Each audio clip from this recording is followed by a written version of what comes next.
أنتم مع دي جي شيف بويما على Okayafrica. My name is Chief Boima. I'm a DJ and producer and musician and writer and a lot of things. But I'm here to DJ for the Spoek Mathambo Father Creeper CD release party at SOBs.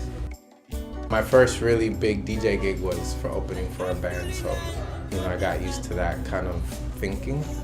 And it's definitely different than a club set where you're trying to get people to dance.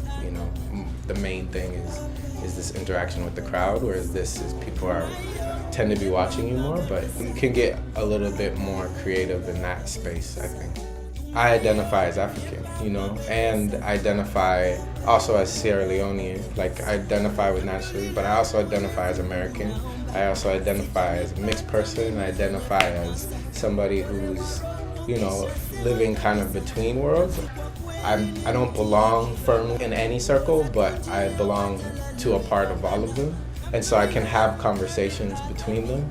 And that's kind of like my position. And that's been my position my whole life, as an intermediary. It's something that I had to grow to be comfortable in, but it's, at my current period in my life, I'm very comfortable in that position and I relish it. And I hope that I can help people younger people coming up after me or whatever it is, feel the same kind of thing.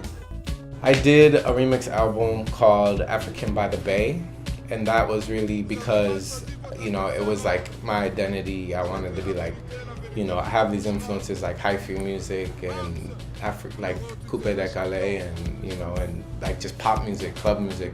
And so it was just really this reflection was like, okay, connecting this idea of like the Bay Area and that there's real actual Africans here instead of this imaginary Africa that exists in a lot of people's minds. And then part of the reason for me wanting to come to New York is my awareness of the growing and very kind of significant different community from different countries in New York, and see that this was kind of a moment in American history where, I think the culture will change because of the influence of Africans, and so I wanted to be a part of that. I think I've always wanted to rep my roots and whatever that means. It's changed over the years, but that's something that's important to me. And I'm very rooted in finding out about my past and history and culture and that kind of thing through music. This is Chief Boima and you're watching Okayafrica TV.